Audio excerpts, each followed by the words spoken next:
Amém, irmãos? Amém. Glória a Deus. Queridos,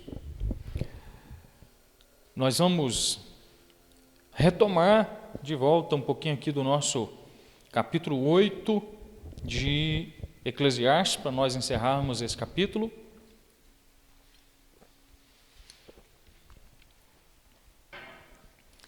Na semana passada nós trabalhamos aí até o verso 9 e eu vou só recapitular aqui a parte do versículo 5 e 6, que foi os dois textos que nós usamos como base da nossa palavra de semana passada. Falando sobre a arte de viver bem e a qualidade de vida. O texto vai falar, quem guarda o mandamento, verso 5, quem guarda o mandamento não experimenta nenhum mal. Quem guarda o mandamento não experimenta nenhum mal. Salomão está fazendo uma comparação, ele está falando do rei, da figura do rei. Quem guarda o mandamento do rei não passa por nenhum mal, não sofre nenhum mal. Essa é uma figura de linguagem para a gente compreender que quem guarda a palavra do Senhor também não passa nenhum mal. Não é? E não é que não passa nenhum mal no sentido fantasioso da coisa. Não, não é assim. Não é que não passa nenhum mal no sentido de nunca sofrer nada, pode fazer o que quiser da vida, que tudo vai terminar bem. Como aquelas pessoas que fazem tudo de errado, aí na hora que alguém questiona, fulano, mas vai faltar isso, fulano, isso aqui não vai dar certo, Deus proverá. Não é nesse sentido, isso aí é irresponsabilidade, isso é negligência das suas próprias questões. Quando ele fala que não haverá nenhum mal, é por causa do que ele vem dizer seguinte. Quando ele segue o versículo aí, falando assim, olha, o coração do sábio conhece o tempo e o modo. Semana passada nós introduzimos isso aqui, falamos um pouquinho do tempo, falamos do modo. Quando ele entra no versículo 6, seguindo a ideia, dizendo que há um propósito para tudo que existe na vida, há um tempo, há um propósito específico em termos de tempo, em termos de modo de se viver. Ele está falando, usando a figura de um rei, para dizer que as pessoas não podem errar deliberadamente na vida, para dizer que, assim como as autoridades desse mundo cobram as devidas responsabilidades, deveres das pessoas, dos cidadãos, assim como o prefeito cobra, por exemplo, as devidas responsabilidades dos seus munícipes, que são os habitantes do município aqui, Deus também vai trazer a juízo todas as responsabilidades, ou seja, Deus responsabilizará todas as ações humanas e o modo como nós gastamos, usamos ou desperdiçamos isso que nós chamamos de tempo. Essa é a questão que ele está tratando aqui nesse momento. Ele usa a figura de um rei para prefigurar a autoridade divina, dizendo, assim como o rei, você precisa guardar o mandamento do rei, aquilo que o rei determina na extensão do seu reino. Os seus súditos precisam atender, precisam se sujeitar, é por isso que são súditos. Também nós, em relação à autoridade divina, ao poder de Deus, a Ele, o Senhor, Supremo Rei, precisamos também dar conta desse negócio nosso chamado de tempo. E isso é uma das questões mais difíceis de compreender na vida, o tal do tempo. Existem algumas questões muito difíceis na vida de se compreender, muito difíceis. E uma delas é o tempo. E há pessoas que vão passar a vida inteira errando, fazendo besteira, porque não conseguem compreender o tempo da vida. Ele tem 30, 40, 50 anos, mas ele quer viver como vivia quando era adolescente, quando ele tinha 15, 16, 17. Inconsequentemente, arriscando tudo como se nada fosse consequente. Ou seja, como se nada viesse a dar errado e no final das contas isso tudo vai dar certo. Como um adolescente, como nós pensávamos na nossa adolescência lá, quando mentalmente não dávamos conta dessa questão do tempo. O tempo não é uma coisa que a gente consegue guardar. Quando a gente tem uma coisa que a gente não consegue guardar, a gente teria que ter um sistema de economia para o tempo, mas a gente não consegue guardar. Vou guardar 2 horas de tempo de hoje, desse dia, porque eu não tenho nada para fazer com ele, então vou guardar para amanhã, meu dia de amanhã vai ter 26 horas. Não consigo.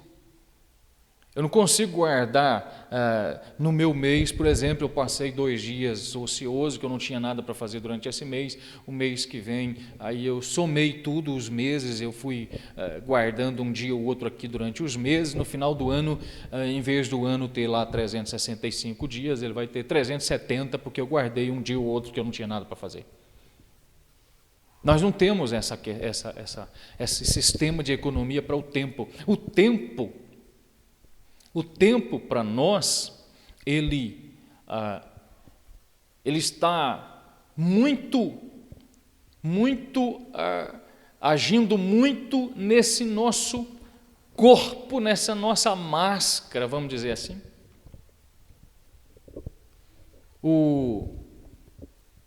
Os antigos atores, lá da época do apóstolo Paulo, nós já discutimos isso aqui quando estudamos o Novo Testamento, algumas coisas do Novo Testamento, há uns 2 anos atrás para cá.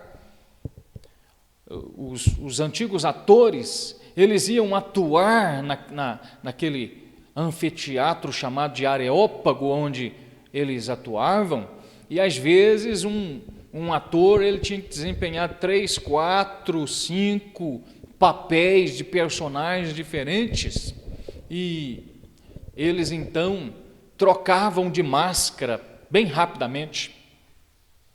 E a máscara, é daí que vem a ideia da personalidade, que na origem das palavras lá eles chamavam a máscara de persona, que é a ideia de que se tem de personalidade. Então, cada ator tinha que desempenhar vários papéis, e ele desempenhava, mas ele sabia que ao final daquela peça teatral, ele sabia quem ele era.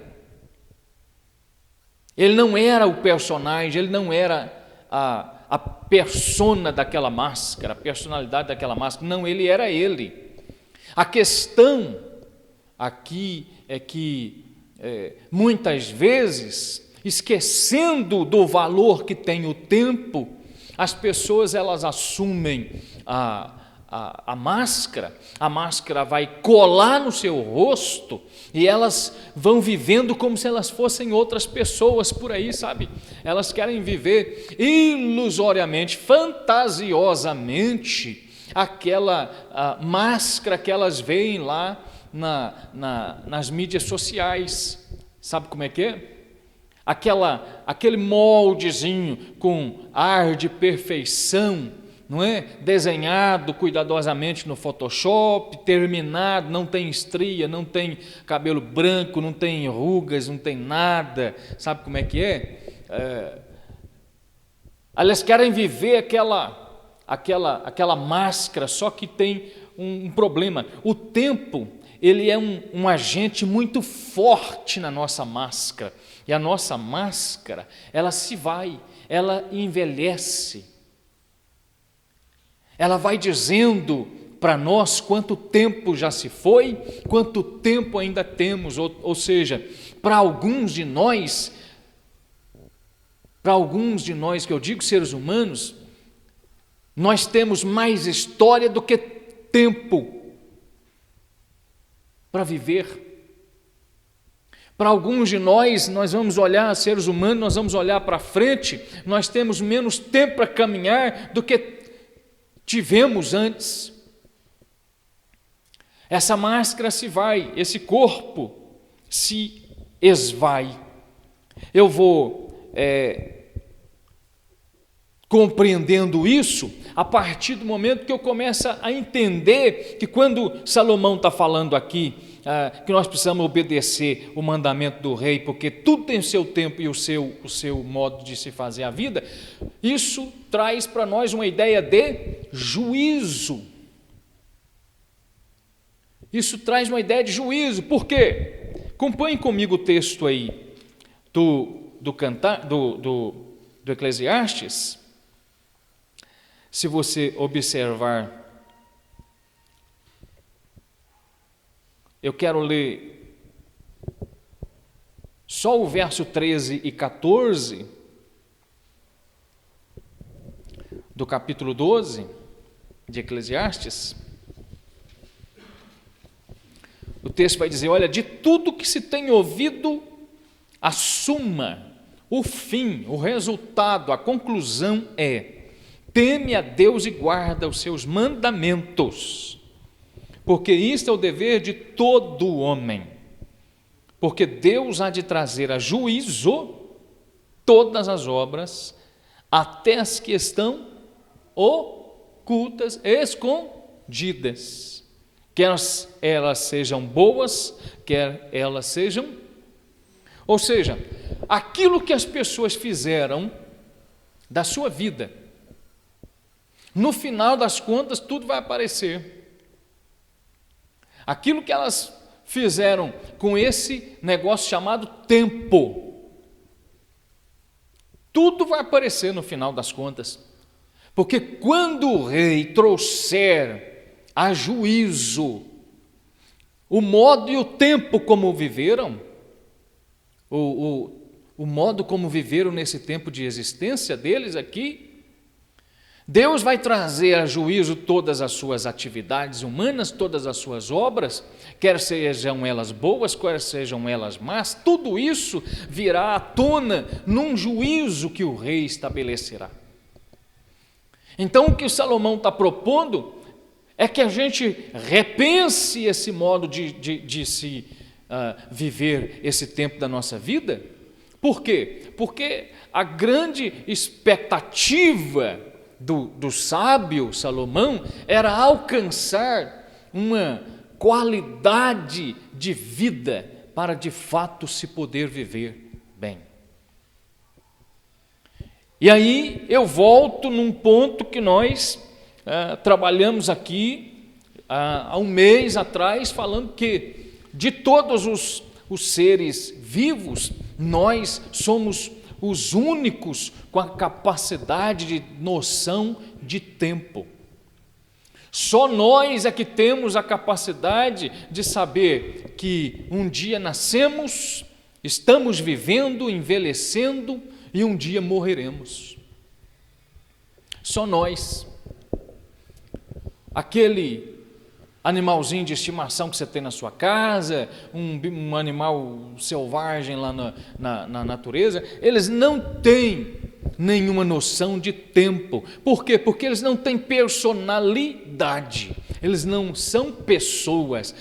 Uma pessoa é dotada dessa faculdade de pensar-se, de notar a sua própria existência.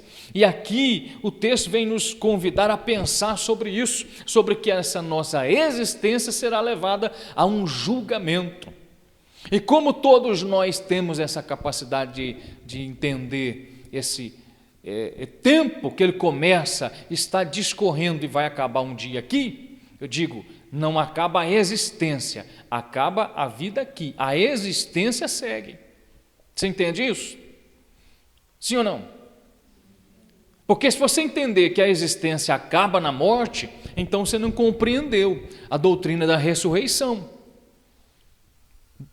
dos crentes em Jesus. Você não compreendeu a doutrina da eternidade. A existência não acaba aqui. Nós vamos para a eternidade em Cristo Jesus. Mas a vida dessa estrutura humana acaba um dia. E aí, nós precisamos notar que o mandamento é a base pela qual o Senhor nos trará juízo toda a obra. Tudo aquilo que nós decidimos fazer. Quero ler com vocês Romanos capítulo 2.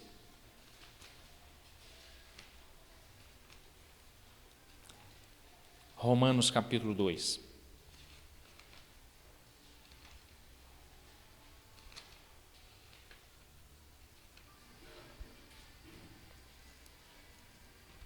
Observem.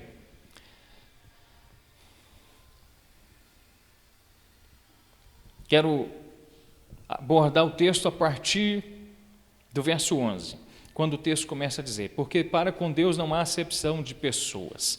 Deus não trata um de um jeito, outro de outro jeito. Deus estabeleceu uma norma, uma regra, e todo mundo tem que seguir. Do mesmo jeito, Deus não rejeita a ninguém. Deus os recebe.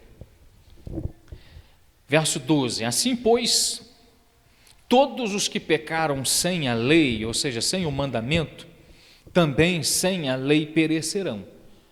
Pecaram sem o conhecimento da palavra, vão perecer por isso. E todos os que com a lei pecaram, mediante a lei, eles serão julgados. Deus não vai estabelecer um juízo mais leve para um, juízo mais pesado para o outro, porque ele é amigo mais chegado de alguém. Não. Existe uma norma, existe uma lei, existe um padrão, um parâmetro, e esse padrão, esse parâmetro é a palavra de Deus, é por ela. Sem lei pecaram, sem lei vão perecer. Olha só. Sem lei pecaram, sem lei vão perecer. Mas pecaram conhecendo a lei, pela lei serão julgados. Verso 13: porque os simples ouvintes da lei, não são justos diante de Deus, eles não se justificam simplesmente por ser ouvintes da lei. Vir aqui no espaço de culto, vir ao templo, fazer parte dessa igreja local, assentar-se aí e simplesmente ouvir e nada fazer em relação ao chamado divino para a salvação e a santificação, isso não justifica. Eu sempre disse aqui, ninguém poderá ficar calado, ninguém ficará sem resposta diante do chamamento divino. Ou as pessoas deverão responder que sim, ou deverão responder que não ao chamamento divino. Os simples ouvidores da lei não se justificam diante de Deus, mas os que a praticam hão de serem justificados. Quando, pois, os gentios que não têm lei procedem por natureza de conformidade com a lei, não tendo lei para si, servem eles de lei para si mesmos. Aqui agora ele aborda, paralelamente, uma coisa que nós chamamos de consciência da lei moral. O sujeito gentio, ímpio, não é? Sem conhecimento da palavra de Deus, ele age inconscientemente de acordo com a lei da palavra. Ele está sendo lei para si mesmo. Ele está sendo lei para si mesmo. Paulo está abordando com os romanos aqui a consciência, a ideia da consciência moral. Por quê? Porque assim como nós, seres humanos, destoamos dos irracionais, dos animais lá, porque nós temos noção de tempo, noção de morte, enfim, isso tudo, nós nos distanciamos deles também, nos distinguimos deles também, por causa dessa chamada consciência moral. E uma vez nós estávamos discutindo aqui na escola dominical, eu perguntei, por que é que o motel é construído nos arredores da cidade e não no centro comercial? Não é uma modalidade legítima de comércio? O dono lá que abre, que constrói, que abre a empresa X e tal, não é uma modalidade? Por que tem que ser construído fora da cidade? Você já viu? Você chegou numa cidade onde você encontrou, ali no centro ali, tem a farmácia, tem o mercado, tem o posto de gasolina, tem lojas de calçados, lojas de roupas, eletrônicos, móveis e comércios diversos. Aí no meio disso tudo vai lá e constrói um motel. Uma entrada de um lado, a saída do outro lado, é tudo escondido e tal, aquela coisa toda, e luz vermelha e não sei o quê, e não sei o quê. Não tem. Por que tem que ser construído lá fora? Por causa da chamada consciência moral. Porque o sujeito que vai sabe que está errado. Porque se não tivesse, ele iria de dia com sol quente, tranquilo, porque ele sabe que está errado. Porque ele sabe que a sua ação não é moralmente aceita pela sociedade geral. E ele tem essa consciência também para com Deus. Ele tem noção de que a pessoa divina não aceita isso. Aí quando o sujeito ímpio, descrente, faz o que é certo, sem saber do conhecimento da lei, ele age para si mesmo como a lei. Não tem conhecimento da lei e da palavra. Olha só. Aí o verso 15 vai dizer assim, olha, estes mostram a norma, a regra da lei gravada no seu coração, testemunhando-lhes também a sua consciência e os seus pensamentos, mutuamente acusando-os ou defendendo-os. No dia em que Deus, por meio de Jesus Cristo, julgar os segredos dos homens de conformidade com o meu evangelho, pregando Paulo. Então, diante dessa consciência que eu tenho, de uma moralidade, eu preciso entender que Deus trará a juízo todas as coisas, como disse Salomão, quer elas sejam boas, quer elas sejam más. Eu preciso entender exatamente, eu preciso repensar o que eu estou fazendo com esse tempo de vida, eu preciso repensar o que eu estou fazendo com essa saúde, eu preciso repensar o que eu estou fazendo com isso tudo, porque quando eu perco o tempo, quando eu perco a saúde, no final das contas eu estou perdendo vida. No final das contas eu estou perdendo vida. 2 Coríntios capítulo 5.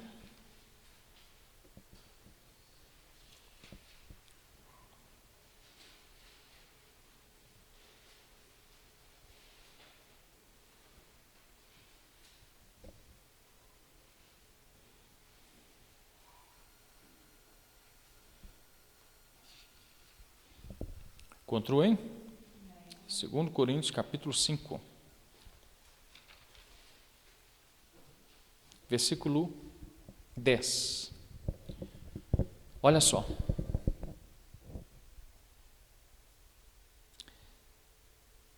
Porque importa que todos nós compareçamos perante o tribunal de Cristo, para que cada um receba segundo o bem ou o mal que tiver feito por meio do corpo. E aí você precisa entender, nós precisamos entender, que Deus nos deu mais uma oportunidade de compreender algo da vida. E nós devemos decidir o que fazer com isso tudo. Nós devemos decidir o que fazer com essa vida. O que é que você persegue na vida? Qual é o seu objetivo na vida? Trabalhar pelo dinheiro? Se você vai trabalhar só pelo dinheiro, então eu lamento te dizer que você vai sempre ser infeliz nos seus resultados. Se você trabalha só pelas coisas da vida aqui, os bens materiais, eu preciso te dizer que você vai ser sempre infeliz. Porque se você precisa das coisas para ser reconhecido, então o mérito nunca será seu, o mérito será das coisas. Quem precisa de um carro de luxo, quem precisa de uma casa grande, quem precisa de terreno, quem precisa de muito dinheiro, quem precisa de status de muita gente ao redor dele. Então, essa pessoa, ela nunca tem mérito nenhum. O mérito é de tudo que está em volta dela. Nós precisamos olhar para dentro de nós mesmos. E esse tempo que nós estamos vivendo tem nos convidado a olhar de novo para essa vida interior, para olhar para dentro de nós e repensar quem de fato nós somos, o que é que nós queremos ser daqui para frente, como é que nós vamos viver com essa mudança toda que ocorreu e nós estamos dentro dela. E aí nós precisamos entender isso à luz da palavra. Como igreja de Cristo, nós não podemos nos comportar aleatoriamente, levados de uma para outra parte, sendo maçados aí pela mídia social, pela opinião de todo mundo que fala, que faz, que se move aí no mundo. Já diz a palavra de Deus que há muitas vozes no mundo e você tem que prestar atenção nisso. De repente você está escutando uma voz que não é a do céu. De repente quem está falando na sua cabeça aí não é Deus. De repente quem está orientando aí seus pensamentos, seus sentimentos, não é o Espírito Santo. E aí você vai sempre ficar incomodado como aquela mulher sem nome que é chamada comumente apenas como a mulher samaritana.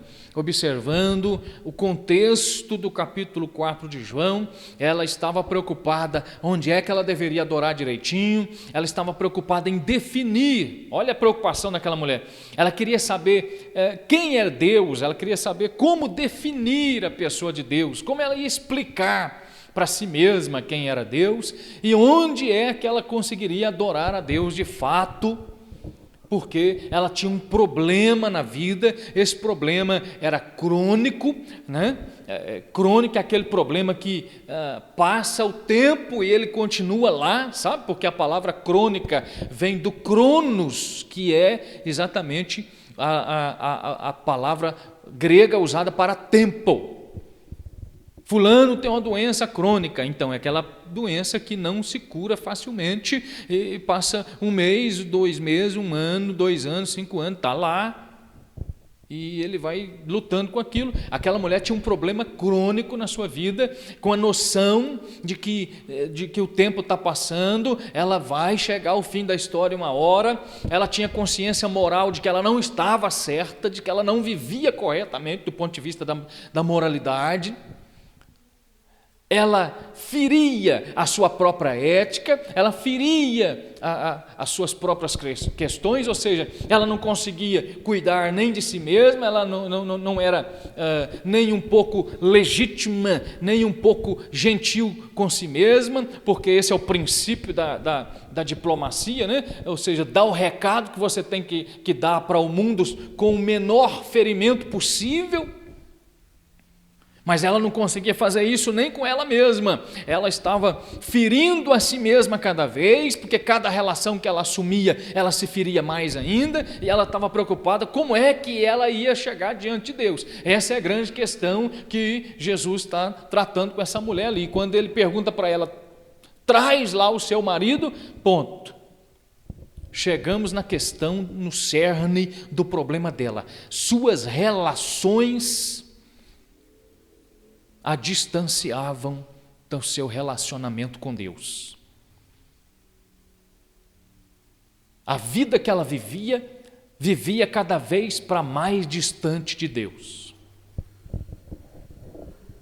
E aí, eu quero terminar pensando o que Jesus está fazendo no Novo Testamento. Jesus está desconstruindo uma ideia de que um simples sistema religioso resolve tudo. Jesus está desconstruindo uma ideia de que apenas uma estrutura de crença, de religião, resolve tudo.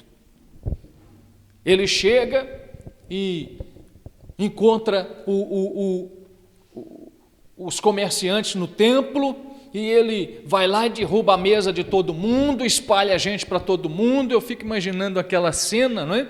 Construindo uma cena na minha cabeça assim para eu entender. Ele espalha as gaiolas daqueles passarinhos, cai, a gaiola abre, aqueles passarinhos voam, algum animalzinho que estava por ali se solta, as pessoas se espalham por ali e tal, mas não percebem a severidade, a gravidade da coisa, até que Jesus, num outro momento, numa outra reunião, chega para eles e fala assim: olha, seus pecados estão perdoados. Opa! Agora arrumamos um problema para o judaísmo. Por quê? Quando ele chega lá e fala para eles assim: olha, vocês estão transformando a casa do meu pai num covil de ladrões.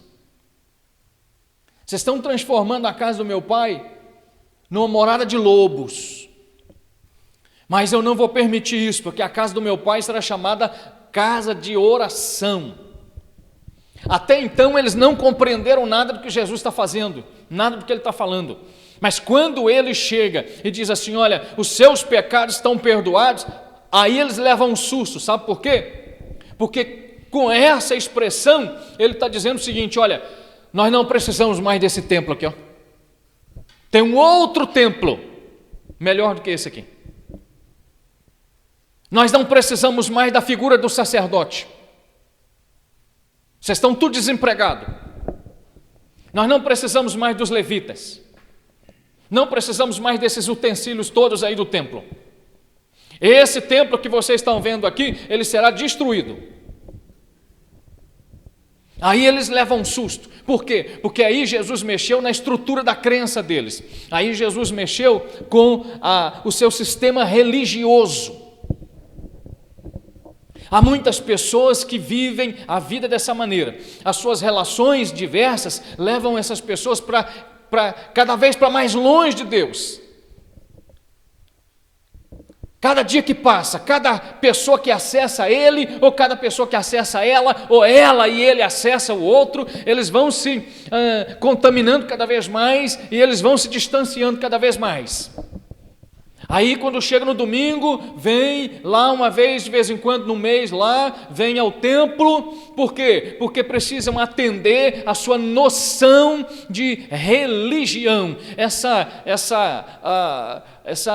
consciência que Paulo está dizendo no capítulo 2, verso 15, essa consciência que uma hora defende, mas outra hora acusa. Por quê? Porque no momento que ele tenta fazer o bem, ele não consegue, ele faz o mal, e aí ele termina o seu dia, a sua semana ou o seu mês, derrotado de novo pelo pecado. Ele termina de novo algemado por suas misérias, porque ele não dá conta de salvar-se a si mesmo. Porque a tentativa de salvar-se a si mesmo é puramente um senso religioso. Ninguém irá se santificar sozinho, ninguém irá salvar-se a si mesmo. Eu disse aqui há mais ou menos uns 60 dias atrás: nós não seremos salvos ou santificados pelo que fazemos, nós somos salvos e santificados pelo que Cristo fez, pelo que Cristo Jesus realizou na cruz do Calvário. E essa era a preocupação daqueles homens, daquelas pessoas ali. Jesus está desconstruindo essa ideia de que a religião vai resolver agora. Jesus está desconstruindo essa ideia de que o judaísmo dava resposta para tudo. Não. Agora ele está dizendo o seguinte: olha, vocês podem ficar aí tranquilos, porque esse templo aqui não é mais necessário. Tem um outro templo. Esse outro templo é onde o Senhor, o Pai, vai habitar agora. É por isso que Paulo depois vem falando para a igreja de Corinto assim: olha, vocês agora é que são o santuário do Espírito Santo. Vocês. Por quê? Porque os judaizantes tinham se convertido, estavam dentro da igreja e eram chamados judaizantes porque eles eram judeus praticantes, haviam se convertido ao evangelho, mas queriam continuar praticando o judaísmo dentro da igreja. É o capítulo 5 de Eclesiastes que nós estudamos algumas semanas atrás aí. É a vida cristã dos votos, tudo é um voto. Tudo tem que fazer um voto, mas ele mesmo, ela mesma não muda a postura ética, moral da coisa.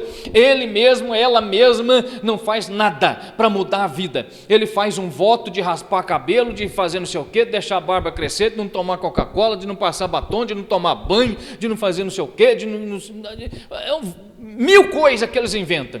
É o corredor do sal, é a porta da esperança, é a fita não sei de quê, é o sabonete da bênção e não sei o quê e tal. É loucura, é gente insana que não acaba mais. Mas quando chega no culto da ceia, que ele tem que estar aqui, que ele tem que estar presente, se arrepender do seu pecado, voltar-se para o Senhor, participar da mesa da comunhão, aí ele não vem ao culto. Sabe por quê? Porque ele é santo, ele está santificado nos seus votos, ele já pagou o seu voto, ele falou que ia dar uma oferta X, e ele está entendendo lá na sua cabecinha oca que está tudo resolvido, está tudo certo.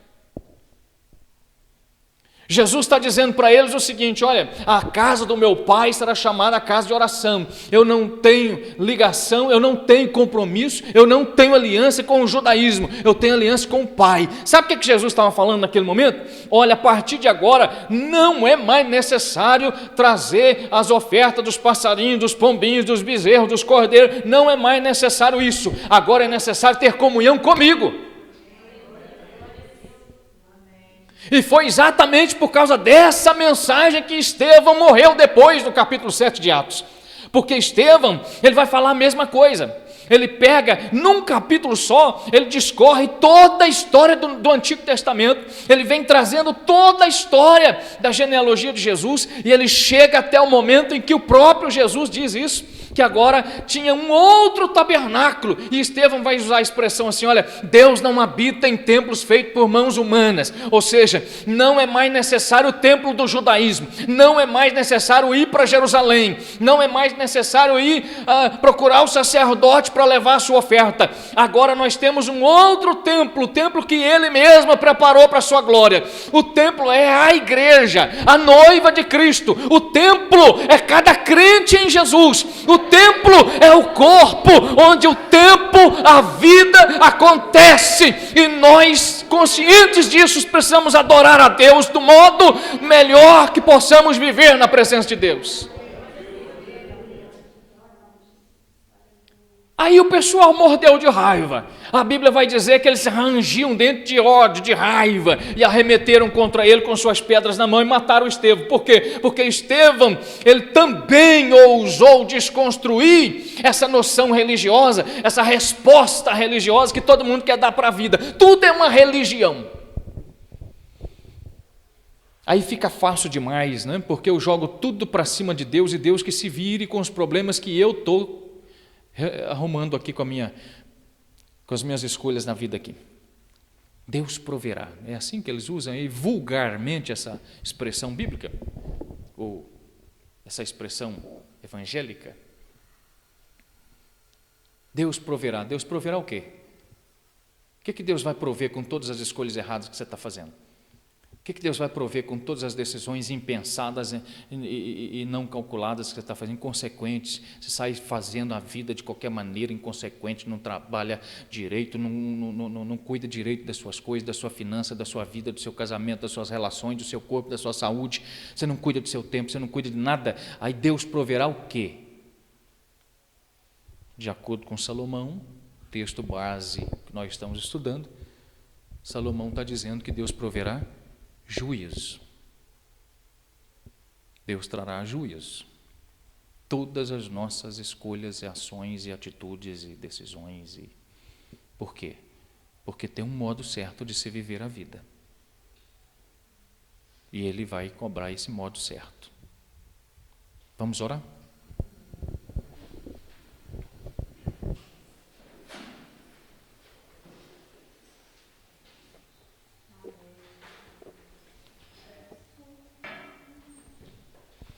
Feche os seus olhos, por gentileza.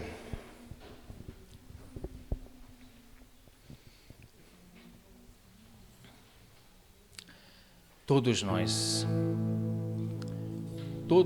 precisamos. Todos nós precisamos atentar para essas questões. Viver de um modo saudável, coerente, sensato, santo. Viver de maneira que possamos olhar para trás e ver que a nossa história deu certo, com todos os percalços, chegamos bem.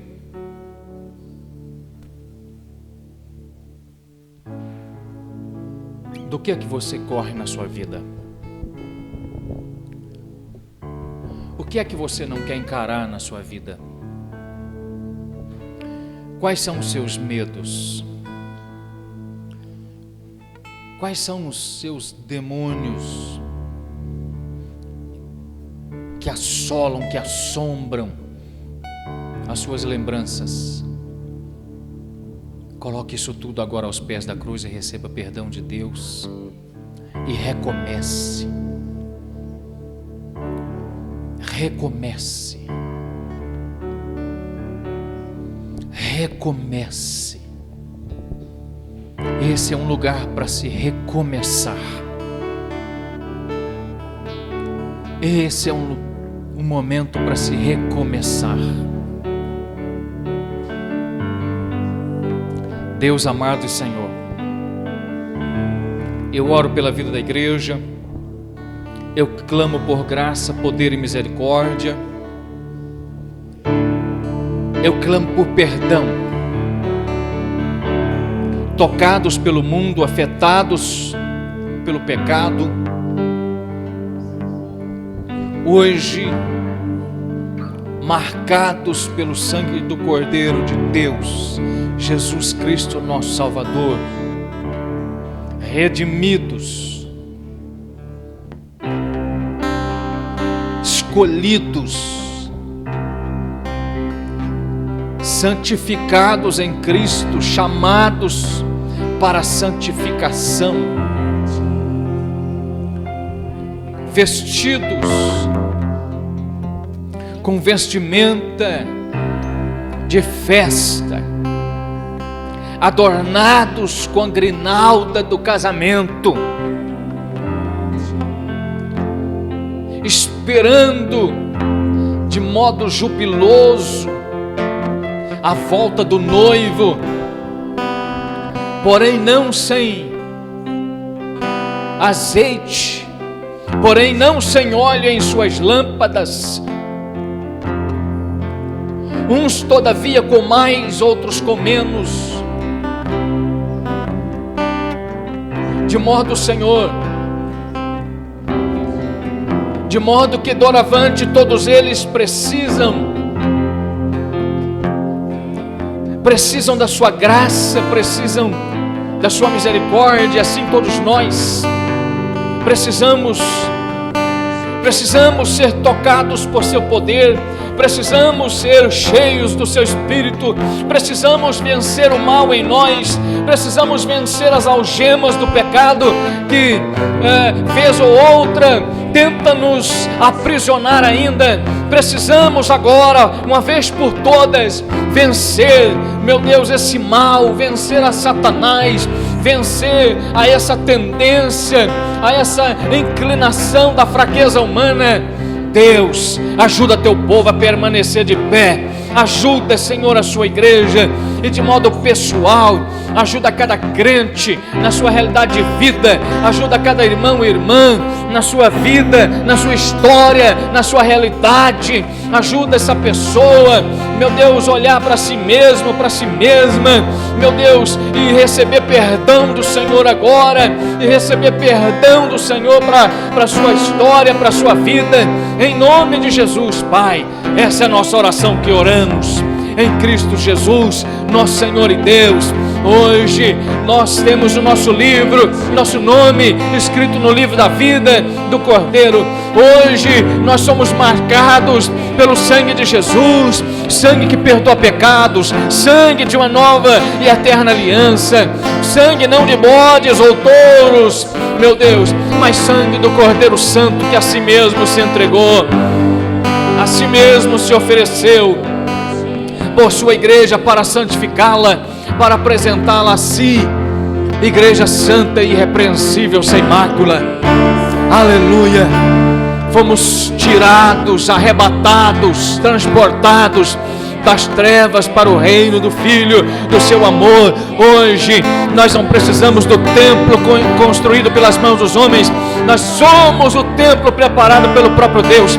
Hoje nós não carecemos de um sacerdote que nos leve ao Pai, nós somos o sacerdócio real, a nação santa, o povo eleito, a igreja de Jesus. Aleluia. Aleluia, você é a noiva de Cristo, você é a igreja do Senhor, querido. Aleluia, aleluia.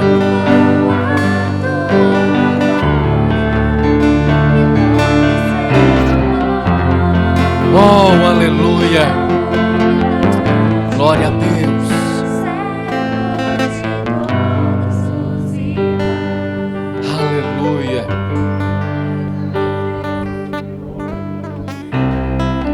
Senhor e Deus, leva-nos para casa em paz e com segurança, em Cristo Jesus, nosso Salvador.